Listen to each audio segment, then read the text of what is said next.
Я прошу вас, не делайте ставки, потому что сейчас бой уже приближается. Когда бой подходит, начинают активно работать многие букмекеры. Ставки – это плохая вещь, и я считаю, что к плохому лучше не приближаться, потому что ставки разрушают благополучие. Они приносят беду во многие семьи, вносят разлад между родными и близкими. У меня много семей среди болельщиков, и я переживаю за такие семьи. Поэтому я прошу своих братьев не идти на такие плохие вещи. Не делайте ставки. Они уносят благополучие, разрушают семьи.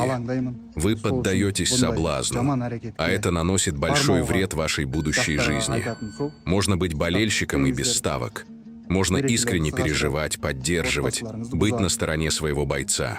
Я переживаю за граждан своей казахской страны.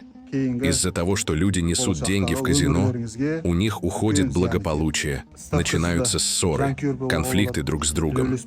Мы хотим, чтобы в семьях не было ссор между отцом и сыном, чтобы между родными и близкими не было вражды. Поэтому прошу вас, держитесь подальше от таких плохих вещей. Үйіндегі берекелер қашып жатыр.